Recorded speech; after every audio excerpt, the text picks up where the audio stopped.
My name is Samantha Crawford. I'm the Junior Golf Manager for the Cup Series.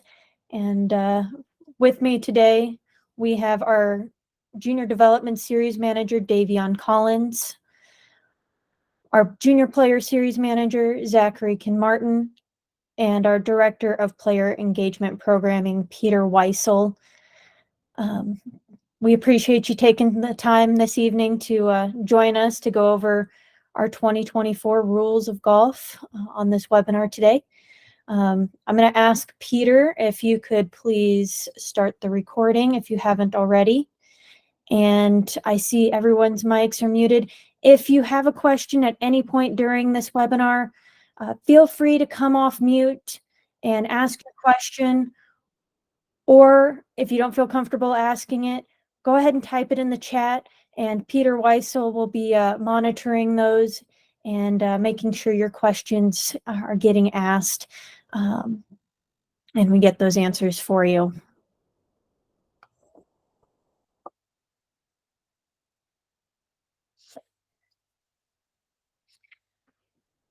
Peter sent out an email earlier today that had this link, but if you haven't already, if you could please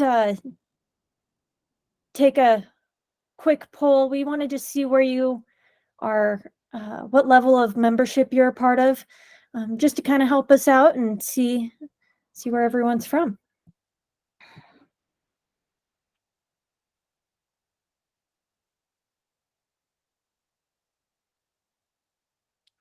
And while you're doing that, we'll continue on. I just dropped the link to that in the chat as well, if anyone needs it. Perfect. Appreciate that, Peter. So some rules resources for you that you can utilize while you're out on the golf course. We highly recommend that you download the Rules of Golf app for your mobile device. This is a great tool to use. Once you have that downloaded and you open up that app, this is going to be the first screen that you'll come across.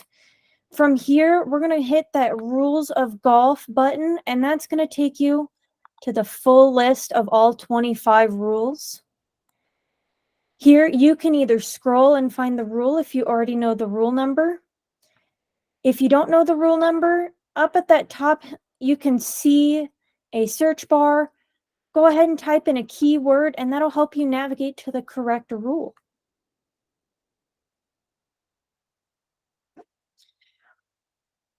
For us, learning the rules of golf is a lifelong project.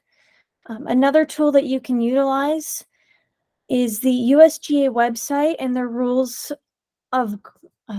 education tab. Here, you're going to find rules quizzes that you can take anywhere from beginner to intermediate to advanced. They also have some additional videos to explain certain rules to you if you're still a little unsure on that rule. When we're out on the golf course and you need some help, just ask. We're here to help you while you're out on the golf course. On the bottom of every notice and on the top of every scorecard, we include a phone number for you to be able to call and reach out to one of us. Biggest thing that we can stress here is ask a staff member or an event's rules official for help. Please do not ask a parent. If the ruling is incorrect, you as the player are the one responsible for taking that penalty.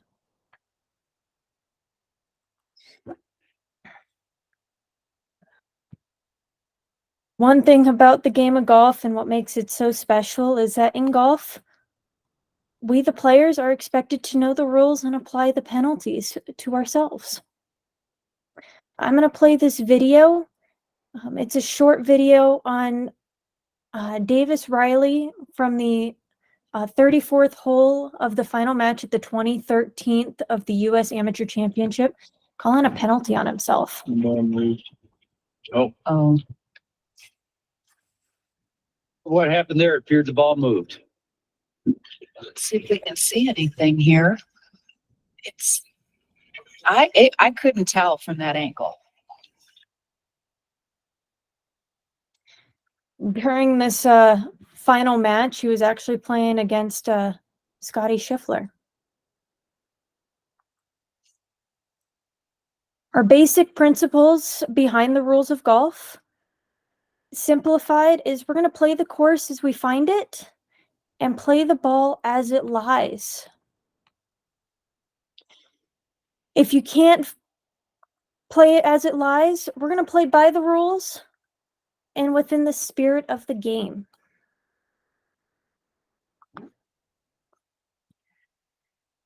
When we arrive to a tournament, the first thing that we're going to do is, before our round, is we want to make sure we arrive to the first tee 10 minutes early. You'll also receive a notice to competitors on the tee, and the starter will go over this with you, but we recommend that you read the notice to competitors, as it can answer some of the questions out on the golf course, and that way you know that it's written in there before you tee off. Next thing would be to put an identifying mark on your golf ball. This can be a line, some dots. It could even be a smiley face, just to make sure that you know what golf ball is yours. Now, just knowing the brand, the number, or the color number, that's not considered marking your golf ball.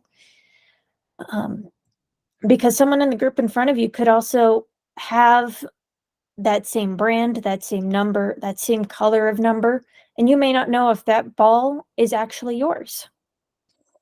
Another good practice is, if you're playing a provisional golf ball, just change up your identifying mark just slightly so that you can identify between your original and your provisional ball.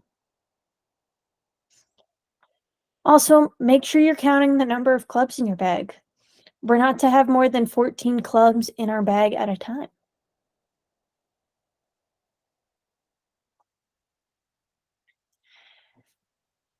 Now, when we're starting our round, the starters keep a very close eye on the clock, because all players are to start their round at exactly the starting time. So if it's a 9 o'clock start and you're that group that goes off at 9 o'clock, the starter wants to make sure you're there, because we need to start you right at 9 o'clock. It's not 9:01, not 9 minutes or 9 and 30 seconds.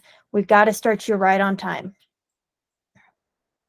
If we're late to the tee, up to 5 minutes, our penalty is going to be a 2-stroke penalty. If we arrive more than 5 minutes late, it's unfortunately a disqualification.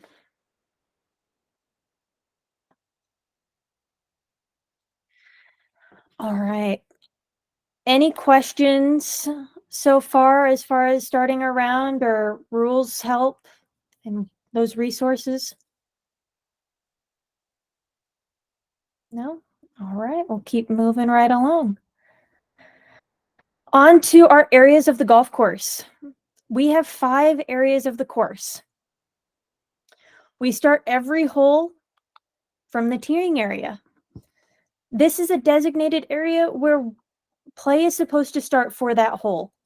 It's 2 club lengths in depth, and that measurement starts from the forwardmost edge of the tee markers. Next, we have our bunkers. Those bunkers are specifically prepared with sand.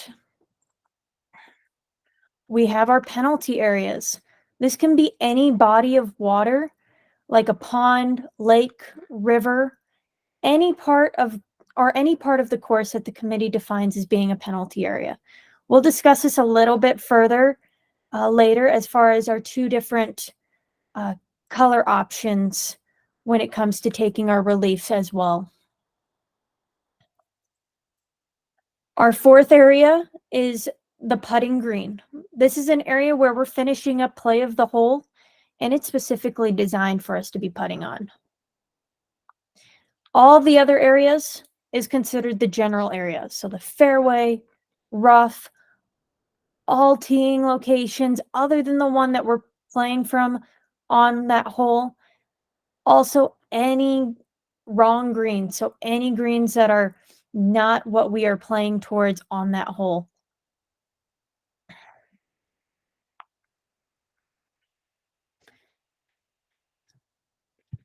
Hitting provisional balls. When can you hit a provisional ball? It can be if you believe your ball is lost anywhere outside of a penalty area, or might be out of bounds. If we play a provisional ball, we need to make sure that we are announcing and either using the word provisional or another way that clearly indicates that we are playing a ball provisionally.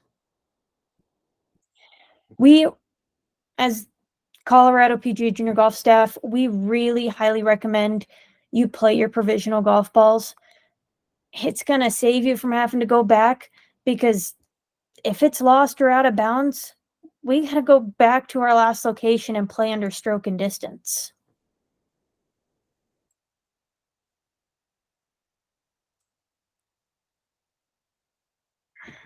Sam, we have a question in the chat here. Yeah, let's hear it. Is it appropriate for players 11 to 13 who don't have phones to have a parent call for an official?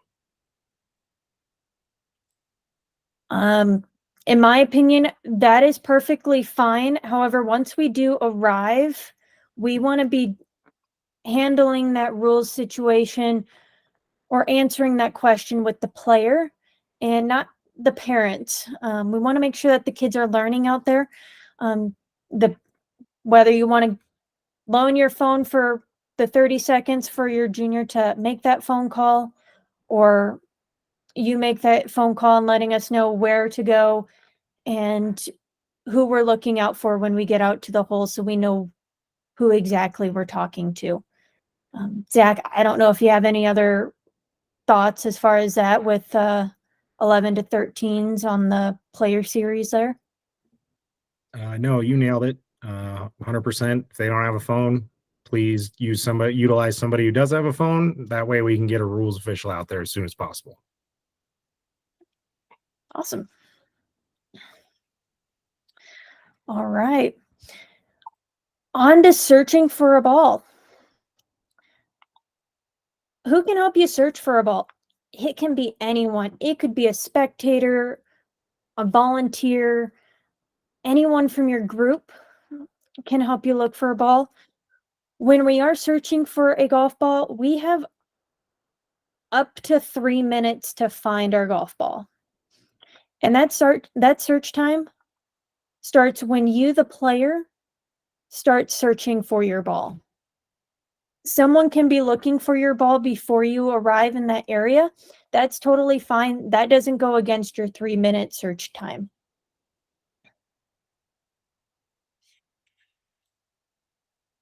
And what happens if we accidentally move the ball while searching for it? There is no penalty. We just need to make sure that that ball is replaced. That is one of our musts out of the rules of golf. So that's something that we have to do. And if we don't know where that original spot is, it's just an estimate, the known or estimated spot where that ball was originally, okay? All right. On to a ball lost or out of bounds. How do we know if our ball is out of bounds? Well, the entire ball needs to lie outside the boundary edge. So if any part of our ball lies or is touching the ground inside the boundary edge, that ball is considered being in bounds. Now, if you're standing out of bounds to play a ball that's in bounds, that is okay. And what defines out of bounds? It's going to be our boundary objects. So our fences, our walls, could be something that the committee defines as being a boundary object. Also, stakes or lines are okay to be used. Those colors, as far as what will be used, it's going to be white. If we do have interference from a boundary object, there is no free relief allowed from a boundary object. All boundary objects are immovable obstructions, even if they can be moved. So an example of this would be if we had a white stake that is defining out of bounds and it's interfering with our swing for a ball that is inbounds, we cannot move that stake, even though it's can be moved. It's to stay in its spot and can't be moved. Now, when is my ball considered lost? If we find that, if that ball is not found within that 3-minute search time. If we find the ball, but it's after that 3-minute search time, then that ball is no longer in play. The key thing here is that it's that 3-minute search time. And what's our penalty for a ball that's lost or out of bounds? Well, it's a 1-stroke penalty, and the ball must be played under stroke and distance. So what stroke and distance means is that we are going back to our previous location and we are making another stroke from that spot. If you played a ball provisionally, we're just going to add 1 penalty stroke and we're going to play on with that provisional ball. However, if we didn't play a provisional ball, we're going to add that 1 penalty stroke. And unfortunately, we're going to have to make the long walk back to where our previous stroke was last made.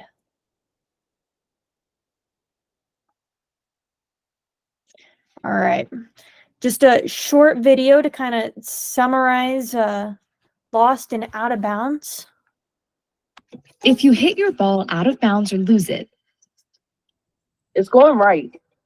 the rules require you to play another one from where you last played under the penalty of stroke and distance.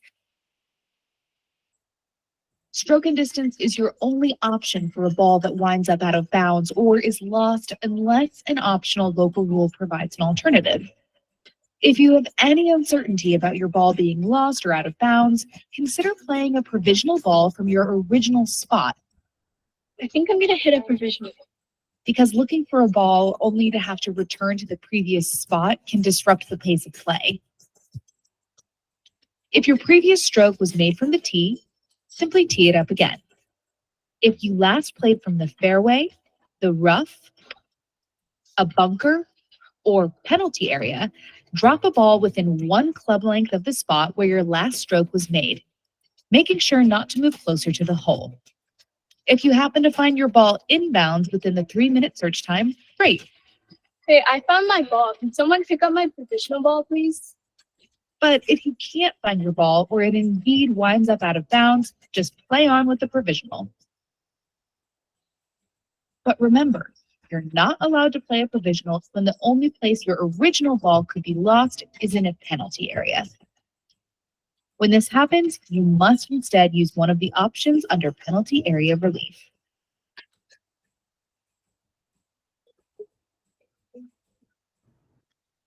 Sam, we do have a question in the chat. Yeah, let's hear it.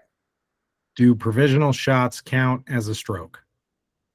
So provisional balls won't count as a stroke, but as soon as that ball, it becomes a ball that you're going to play, those strokes that you did make with that provisional ball will count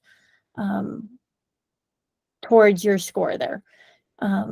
If you just played a provisional ball, but you found your original ball, all the strokes you made with that provisional ball don't count.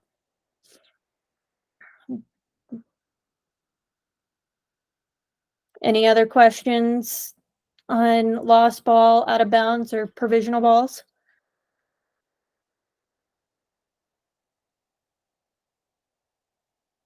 No? All right. All right. Dropping a ball. When we're taking relief, we are dropping the ball from knee height. So we get a couple images here demonstrating the proper way to drop a ball, and also some ways of not dropping it correctly. Over on that image on the right-hand side, that bottom left picture there where the gentleman is kneeling, that is okay because he's dropping it from where his knee height is estimated to be. The one to the right of him, that is not a proper way to drop. Even though he's dropping it from his knee, if he was standing, that's not where his knee height would be. When we are taking a drop, first, we want to find our reference point. And we're going to mark that point. We're going to use either a tee, a coin, something that you have in your bag that you can use to mark that. We're then going to measure our relief area with a club and use a club length. That club length can be our longest club in the bag, except a putter. Now, the amount of club lengths used is going to be dependent on what type of relief option you're taking and what type of situation you're taking relief from. From here, we're going to just drop our ball in the right way. That's from knee height, but must hit the ground inside the relief area. If we drop a ball and that ball rolls outside of the relief area, just pick it up and drop it again. Now, if it rolls out a second time, we're going to pick up that ball and we are going to place it in the spot where that ball that we dropped that second time first hit the ground in the relief area there.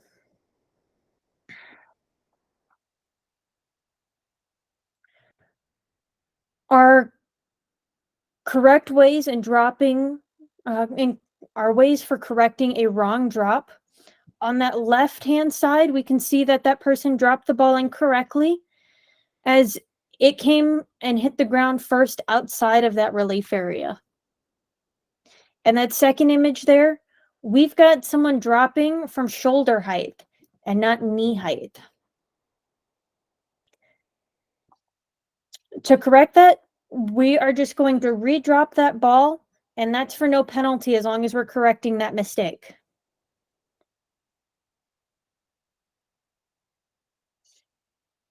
On to penalty areas.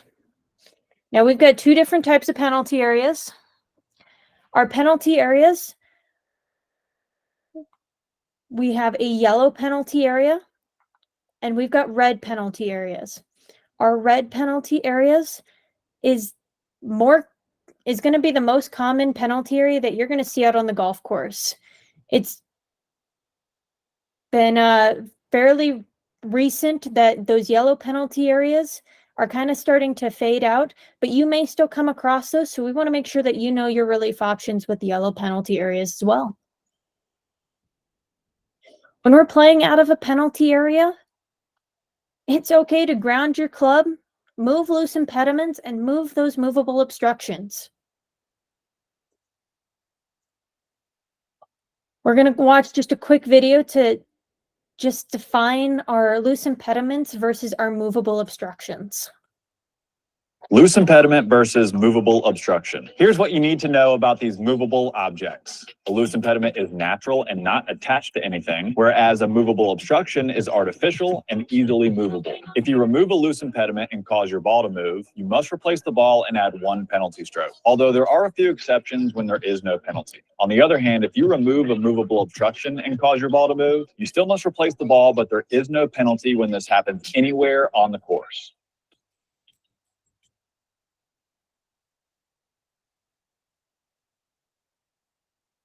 When we're playing out of a penalty area and we have interference from an immovable obstruction, we don't get free relief from that immovable obstruction.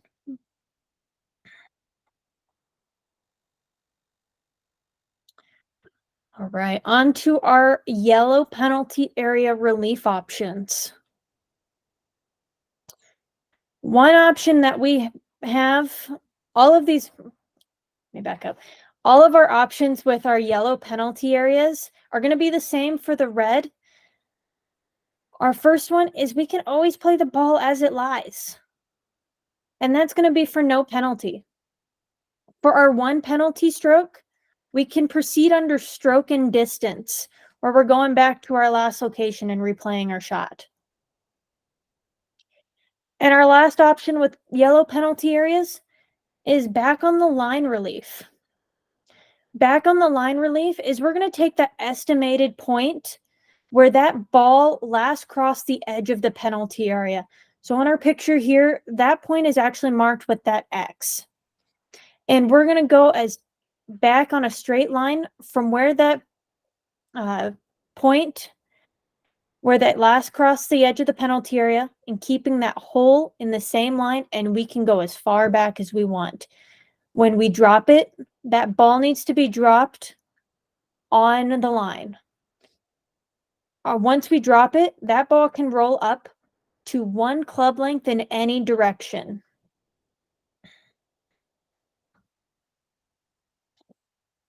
Our red penalty area options, our first 3 are going to be the same as our yellow penalty areas. So we've got our play the ball as it lies. We have our stroke and distance, and our back on the line relief. Now, our additional option we have with red penalty areas is we have a lateral relief option, which is typically what we hear is our 2 club lengths. That spot where that 2 club lengths is going to be marked from is going to be marked from where that ball last crossed the edge of the penalty area. And we're going to mark that spot, and we can take 2 club lengths.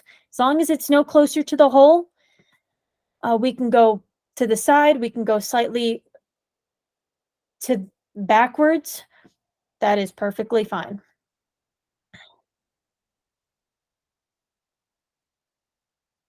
And our dropping on back on the line, just a simplified graphic that we're just dropping it directly on that line, and it can move and roll up to 1 club length in any direction.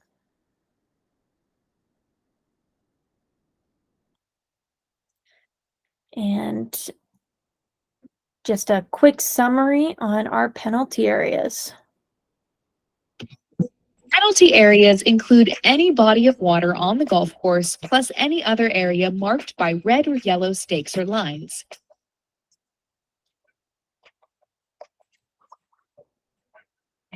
If you happen to find your ball in a penalty area, you can always play it as it lies. Before playing a stroke, it's okay to ground your club, take practice swings that touch the ground, and move loose impediments. If you choose to take relief, the color of the stakes will indicate how many options are available, but all come with 1 penalty stroke. The first option is stroke and distance, which means you can go back to the spot where you last played. The second is to imagine a straight line from the hole through the point where your ball last crossed the edge of the penalty area and drop on that line behind it. Your ball can roll up to 1 club length in any direction from where it first struck the course, including forward. You have a third relief option available only if your ball winds up in a red penalty area, which allows you to drop within 2 club lengths of where your ball last crossed into that penalty area, no closer to the hole. There may also be an area marked as a dropping zone that could be available as an additional option.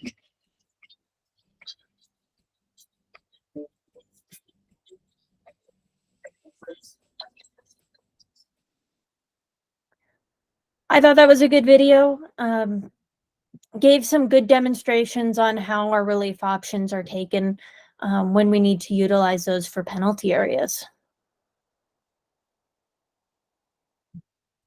Before I jump into unplayable ball, I do want to leave some time if anyone had any questions for penalty areas, both yellow, red, playing out of him.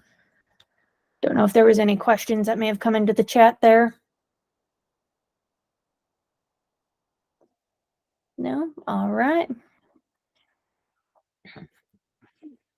All right. Unplayable ball.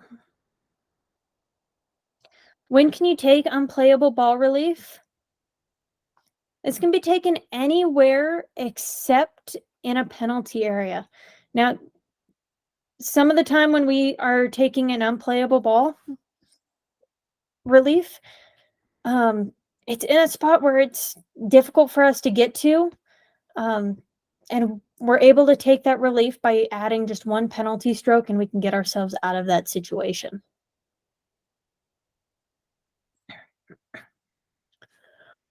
Our options when we are taking an unplayable ball relief: for one penalty stroke, we have stroke and distance, and we're going back to our previous location.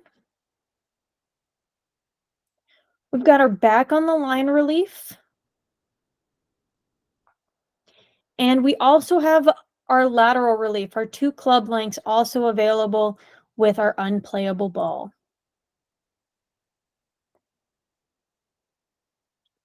Now, if we come across an unplayable ball in a bunker, we've got the same options as we do for our normal unplayable balls. So we've got our stroke and distance. We've got our back on the line relief. However, this has to stay within the bunker for our 1 penalty stroke.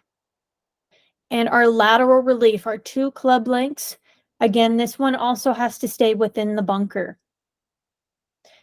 Now, we do have an additional relief option, and this is for 2 penalty strokes. And you can take back on the line relief to get yourself out of the bunker.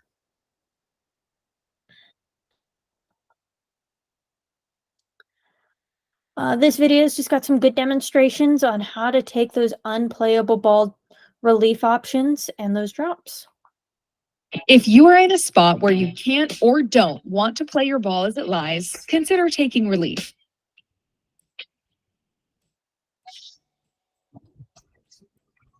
Unplayable ball relief can be taken anywhere on the course except when your ball is in a penalty area, where the penalty area rule applies. If you decide to take relief, you have 3 options, but all come with 1 penalty stroke. The first option is stroke and distance, which means you can go back to the spot where you last played.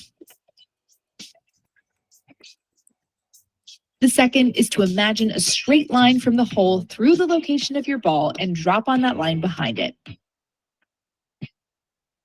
Your ball can roll up to 1 club length in any direction from where it first struck the course, including forward. The third is to drop anywhere within 2 club lengths of your ball, no closer to the hole. In a bunker, you have the same 3 relief options, all for 1 penalty stroke. The only exception is you must stay inside the bunker if using either the 2 club length or back on the line option. There is, however, a 4th option that only applies when you decide your ball is unplayable in a bunker. It allows you to get out of the bunker by going back on the line as far as you'd like and comes with 2 penalty strokes.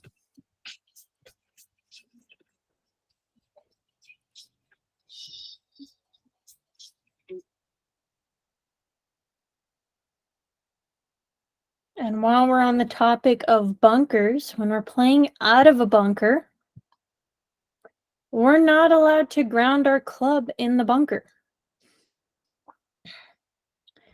We are allowed, however, to move loose impediments or movable obstructions in a bunker. And we cannot deliberately touch the sand to test the condition of the bunker. I'm gonna pause here in case anyone had any questions on unplayable ball and bunkers before we move on.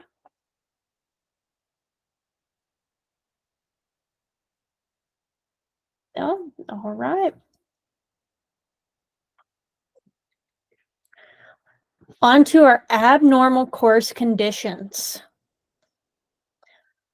These are considered our immovable obstructions, such as a cart path. We've got our ground under repair relief, temporary water, and animal holes. Those are all considered abnormal course conditions.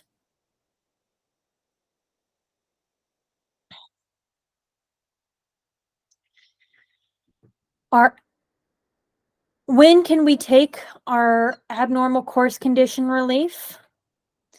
Is if we have interference with our ball,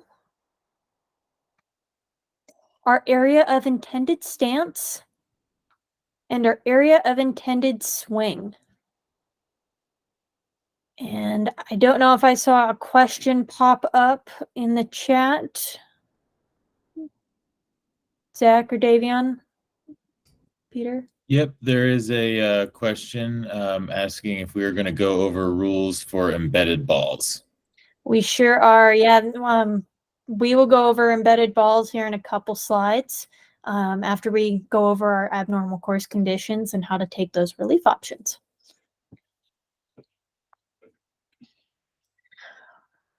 With our abnormal course conditions, we do not get free relief if there is interference from a line of play. Unless that line of play interference interferes when our ball is on the putting green. So our picture over here on the right-hand side, we have that temporary water that's interfering our line of play to the hole from our ball that we have there. So we would get relief from that type of line of play. Anywhere else that we have interference from an abnormal course condition, we do not get line of play relief. When we are taking our free relief, we're going to grab the club that we are going to utilize and plan to hit for our next shot, and we're going to simulate taking that stance because we want to find our nearest point of complete relief. We're going to mark our nearest point of complete relief at the club head. Once you have that area of our point marked for our complete relief, we're going to use our one club length to find our relief area. Then we're just going to drop our ball from knee height within that relief area. And one thing that I would recommend before you make that stroke, make sure you have complete relief from that abnormal course condition. If we don't have complete relief, then we need to make sure that we have complete relief. We can't be standing on the cart path if we're taking relief from that cart path. We just got to make sure that we don't have that interference anymore. On our next slide here, some good demonstrations on how to take our nearest point of complete relief. The first step in taking relief from conditions such as ground under repair, temporary water, or immovable obstructions is to find the nearest point of complete relief, no closer to the hole.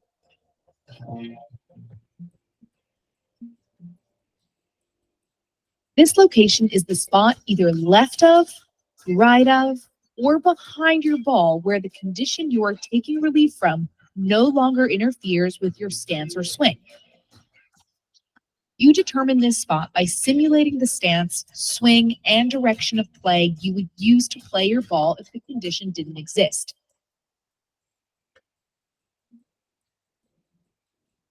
The nearest point can change based on a variety of things, including whether you're right or left-handed, your height, or your choice of club.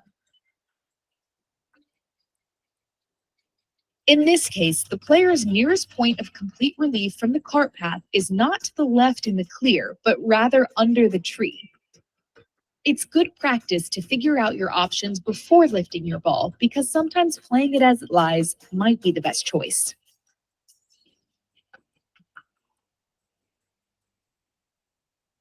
That is one of my favorite videos is, especially with that last image there, they're showing that it's may not be our nicest. It's our nearest point. It's not our nicest point of relief. So he was about, his nearest point was underneath that tree, and felt that that best option was to play it as it lies on that cart path. Before you move on, Sam, you have a question here. It says, what will happen if a bunker is fully submerged in water and your ball has ended up in that area? What would be the ruling on that? Sure. So if the bunker has temporary water in it and the committee hasn't deemed it as being ground under repair, we can still get our nearest point of complete relief, but it's got to stay within that bunker. If we don't have our nearest point of complete relief, it's going to be our maximum point of relief. So an area, if we're just going to simulate a bunker filled with water, and the area with the least amount of water, we can drop our ball in there and have less water to hit our ball out of, or we can be standing in that least amount of water and play it from that area with a little bit more water. We will try as staff members. We'll make sure that we're communicating with the golf course ahead of time. I had an event this last year where we had a bunker that was submerged, and they told us ahead of time, so we were able to let everyone know that it was marked as ground. We were going to play that bunker as ground under repair. So we will do our best to make sure that we are aware of that, and make sure that we inform all of the players for those events. Zach, Davion, Peter, anything to add on that maximum point of relief? No? All right. Hopefully that makes sense on that.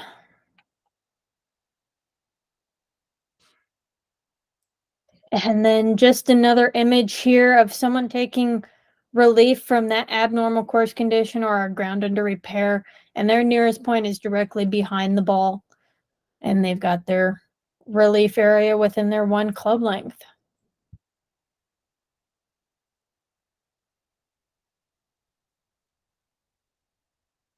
The two fundamental principles of golf are play the ball as it lies and play the course as you find it. But there are 4 conditions that are not considered part of the challenge when playing the game. These are collectively referred to as abnormal course conditions, and you aren't required to play from them. These include temporary water, animal holes, immovable obstructions, and ground under repair. Golf courses decide when an area is abnormal, and it generally needs to be marked. Also, there are certain conditions which are ground under repair by default, such as holes made by maintenance staff and any material like grass clippings or brush piled for removal. If you want to play your ball as it lies from any of these abnormal course conditions, go ahead, but you are allowed to take relief without penalty, and here's how. First, you need to determine the nearest point of complete relief, no closer to the hole where the abnormal course condition no longer interferes with your lie, stance, or swing. It's helpful to mark that spot with a T. Then determine the area within 1 club length, again, no closer to the hole. Drop your ball and play on. To learn more about the nearest point of complete relief, check out that video in this series.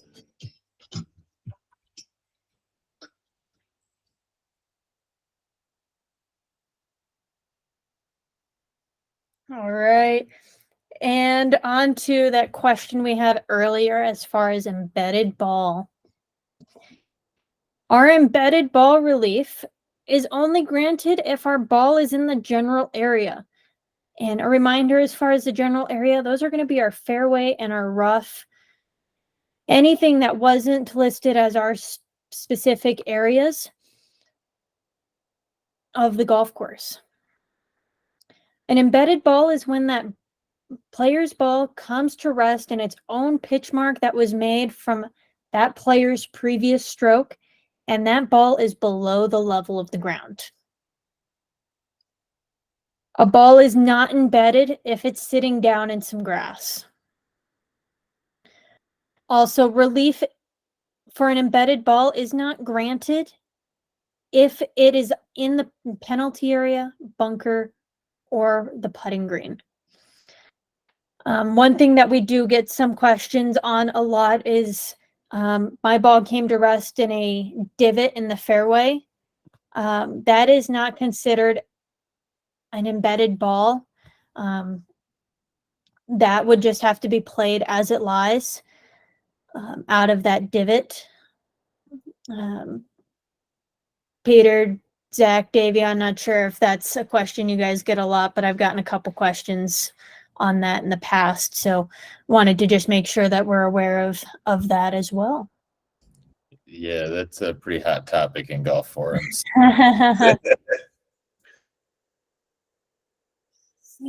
When we're have an embedded ball and we're trying to take relief, our reference point, and we're going to mark it, is going to be that spot directly behind our embedded ball. We're then going to be able to take our one club length, which is our longest club in the bag, to measure that relief area. And we're going to drop that ball in the proper way, the right way, from knee height. Let's break down your options for an embedded ball. When your ball is plugged in its own pitch mark in the rough or fairway, you can try to play it as it lies, but you can also take free relief by dropping it out of the pitch mark. If you decide to take relief, you can lift and clean the ball. You could also change balls if you wanted to, and you're going to drop within one club length of the spot right behind the ball that's in the general area. As long as the ball comes to rest within the relief area, you've completed taking relief, and you can hole out your next stroke.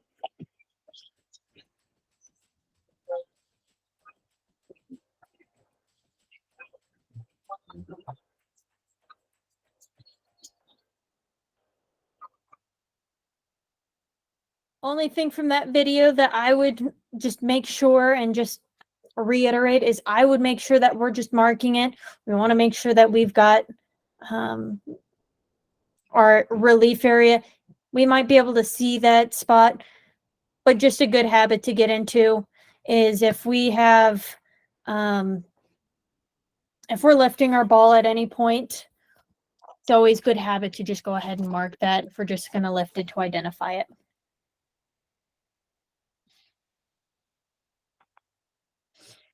All right. Some specific rules that are on the putting green.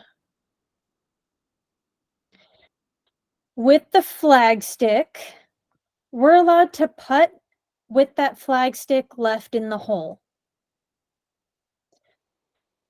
There is no penalty if that ball hits the flag stick if it's in that hole. And we need to make sure that we have decided whether or not we want to keep that flag stick in the hole or not before we make the stroke.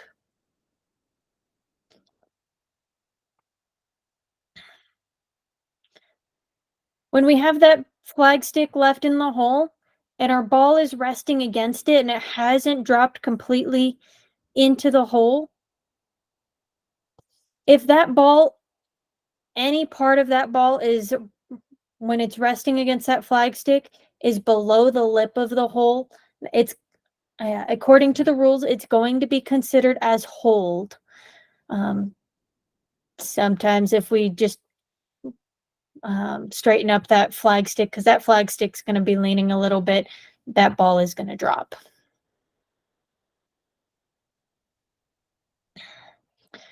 When we're on the putting green, there's certain things that we're allowed to fix and certain things we're not allowed to fix. We can fix ball marks, an old hole plug, animal tracks, and spike marks. Our damage that we can't fix on the putting green It's going to be those normal maintenance practices like aeration holes and any natural imperfections on the putting surface.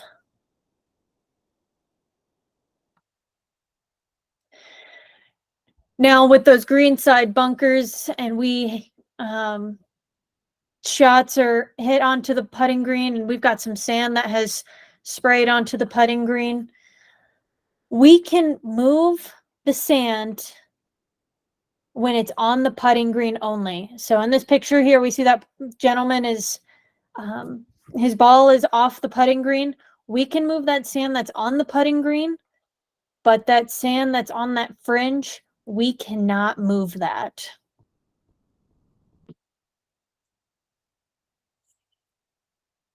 And if our ball accidentally gets moved while we're on the putting green, replace the ball, and there's no penalty when we're on the putting green and that moved.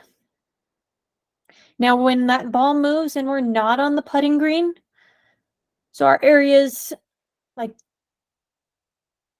the general area, the bunkers, as a few examples of not on the putting green, our other areas when they move and it's okay is our teeing areas and while we're searching for it. But anywhere except on those areas, replace the ball and it's for 1 penalty stroke.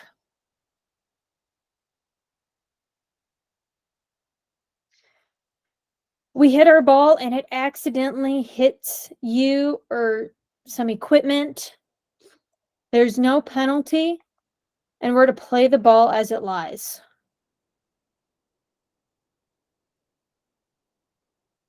Any questions as far as putting greens and ball accidentally hitting something or being moved?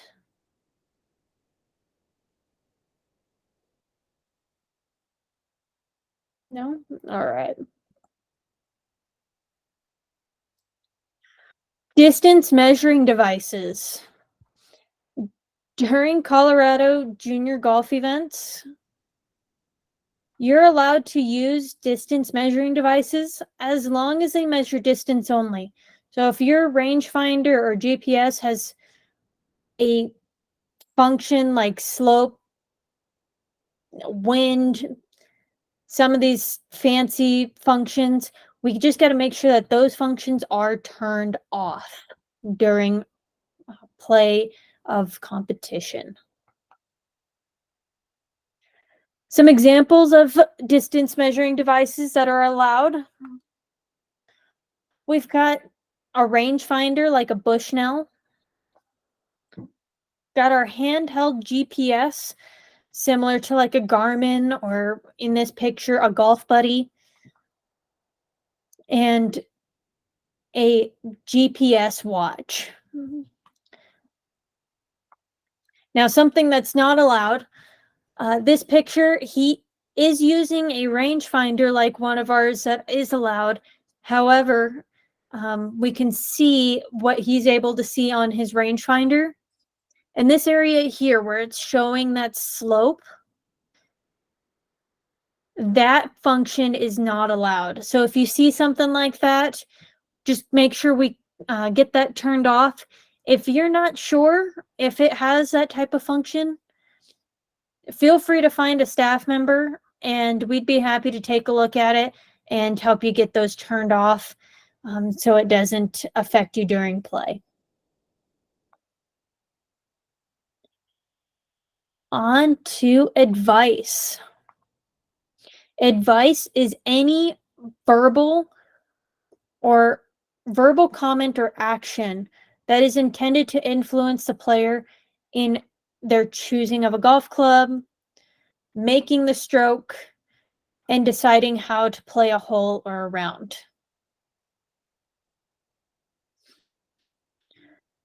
During our Colorado PGA Junior Golf events, we're not allowed to receive advice if you are playing on the Junior Player Series or Junior Cup Series level.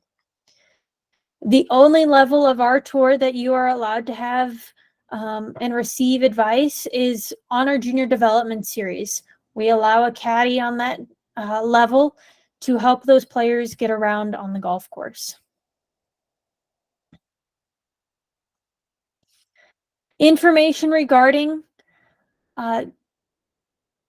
layout of the golf course or yardages, that's not considered giving advice.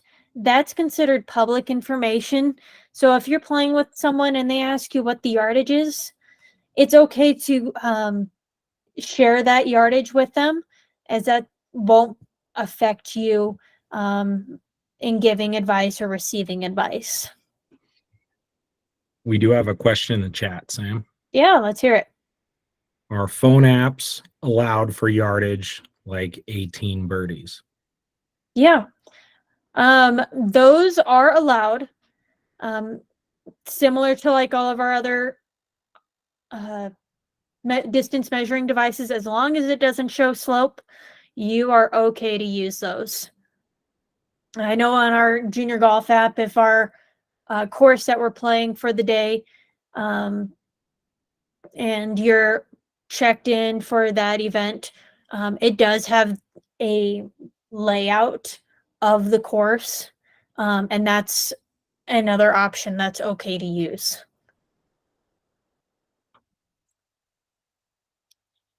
And the penalty for giving and receiving advice, it's a 2-stroke penalty.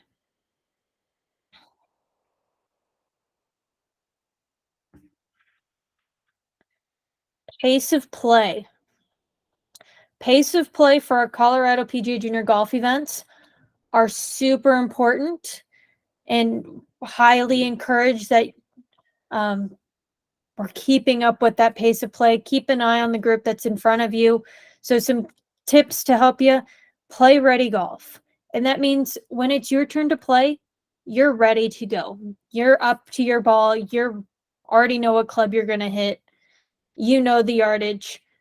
When it's your turn, you're able to hit. Hit provisional golf balls. Hit those provisional golf balls so you don't have to walk all the way back to your last location if you think your ball may be lost or is out of bounds. Follow our must-may policy. What that means is if you've holed out, our first must is you must head to that next tee box. Our next must is you're going to be that first one to tee off on that tee box. And our may is you can wait for the rest of your group to get to the tee box before you tee off. Now, when we're doing our must-mays, one thing that I would highly recommend is you're still keeping an eye on who you're marking your score, the scores you're marking for, just so that you can verify scores after the round is after that hole is completed, and just confirm that on the tee box before you leave and after you've hit your tee shots. It's also recommended within the rules to take no more than 40 seconds to hit your shot.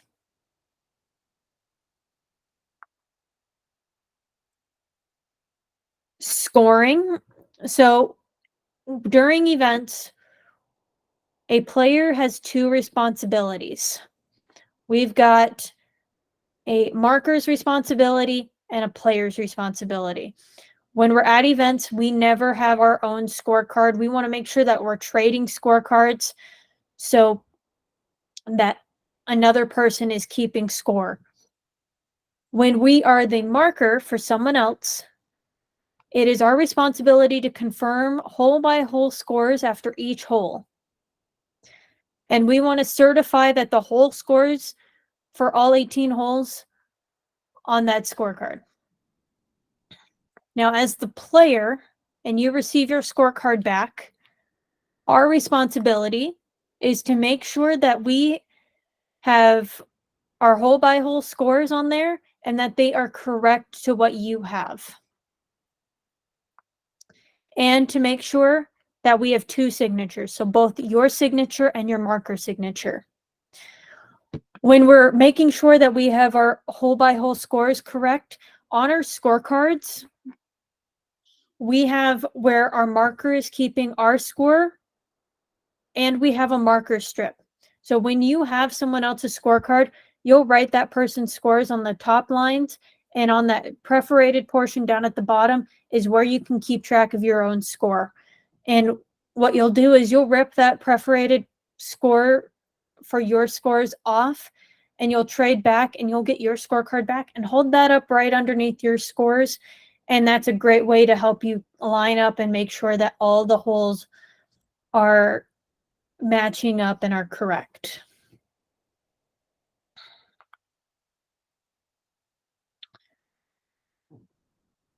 It's important that we make sure that we have our hole by hole scores correct, because we do have some penalties if we sign for an incorrect score. If we sign for a score that's higher, that higher score is going to stand. And if we sign for a lower score, that's going to be a disqualification. If you realize that there is an issue and you're still at the scoring area and you have given the staff member at the scoring area your scorecard and you just want to double check, that's okay. You haven't left the scoring area, so we can still make corrections. The point where we can't make any corrections is at that point where you have left that scoring area. And if you've left that scoring area, one of the penalties will apply if if you've signed for a higher or a lower score.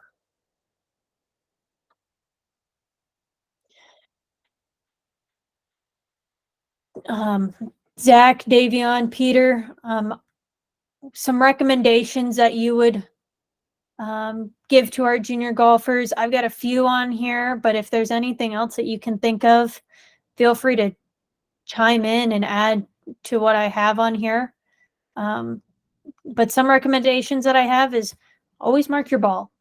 If you're picking it up to identify it, or you're picking it up to take relief, mark that spot. That's going to save you from potentially getting a penalty if you weren't allowed to pick up that ball. Use numbers when confirming your scores. So use I got a 4 on that hole, rather than using I got a par, I got a bogey, I got a birdie. If someone's writing scores on the wrong hole, or think that it was a par 5 instead of a par 4, they may be writing the wrong score. If you say I got a par or I got a birdie. So it's always just good to use those numbers when confirming those scores. Resolve issues when they arise. If you don't have a rules official near you,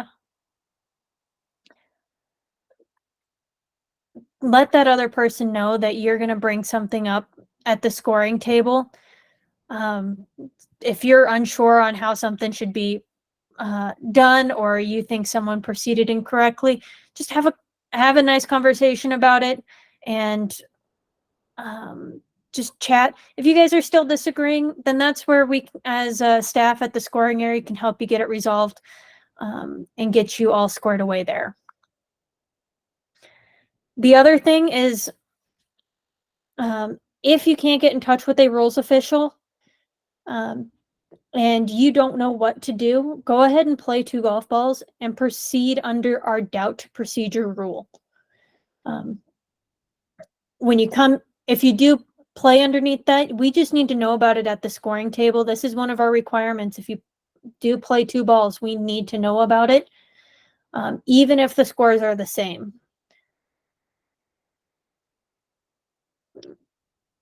Anything else from Zach, Davion, Peter that you want to recommend to our juniors? Definitely keep a Sharpie in your bag and have a consistent, when you mark your golf ball to help identify it. I recommend a consistent mark that you use with every golf ball that you pull out and play in tournament. That way it'll help eliminate that chance of you playing somebody else's ball. And I'd just like to point out that not everybody thinks highly of rules and just sports in general, but the rules are also here to help you, and so are the rules officials and the people running tournaments. So I definitely stress calling rules officials, taking advantage of the rules, like being able to play two balls, things that Sam has mentioned, but I can't stress that enough because that can help avoid a lot of issues, and it's much harder to take action once the round has ended. Yeah, absolutely.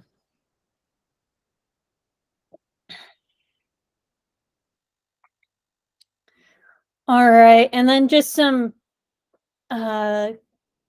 tips for our spectators out there, and our parents out there. We love seeing you guys out there supporting the junior golfers and cheering them on as they're competing in a sport that they have come to enjoy.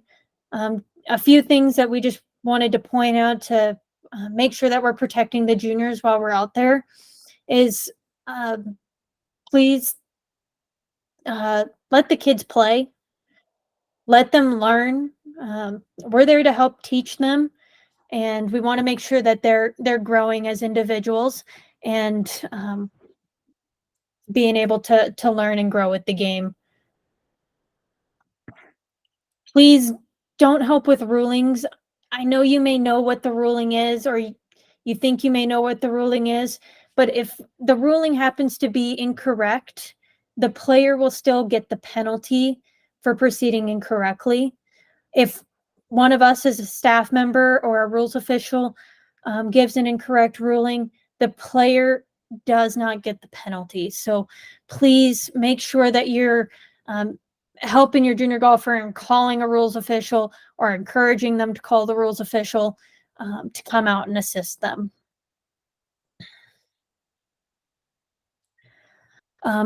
Please avoid walking down the fairways with your kids. Please stay to those cart paths and to the rough and out of the fairways. The groups behind are trying to keep up with their pace of play. And if you're walking down the fairway, it's going to delay them from being able to hit their shots. So we do also ask that you keep up with that group that you're watching. It could also from a distance, from another group or from a staff member or a volunteer's perspective, we could perceive you as potentially giving them advice, even though you may not be talking with them. It's all about that perception from that distance. It is okay to help look for lost golf balls. We encourage it. It helps us with keeping those pace of play. If you happen to see where that golf ball went and you're able to help them find it quickly, please help us in searching for those golf balls, and that helps alleviate any pace of play issues. And then biggest thing is just help us be respectful to all of the staff and volunteers, kids, juniors, other spectators that are out there. We want to avoid giving players penalties and result to parents' actions. So if you could help us with just being respectful while we're out there and just always encourage those junior golfers while they're out there. That's a huge help from us on a staff standpoint. So we really do love seeing you guys out there supporting the juniors. So Zach, Davion, Peter, anything to add with spectators? Nope, I think you hit it.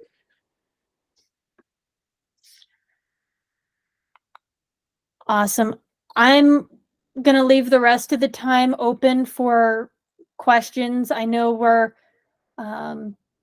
still got a few more minutes left on our originally scheduled time, but feel free to come off mute, ask questions, or continue to type them in the chat.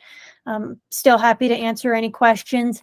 And if you have any questions in regards to junior golf in general, that's our contact information, our phone number here at the Colorado PGA office, and our junior golf email.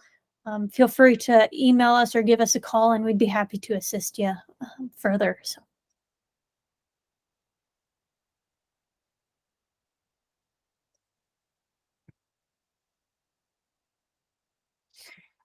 And if there isn't any questions, feel free to enjoy the rest of your evening. We do appreciate you joining us this evening.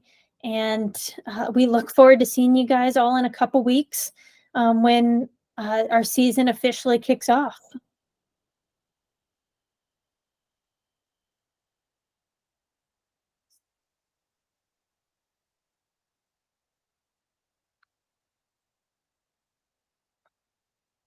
For those that have thrown in some thank yous, thank you for joining us tonight.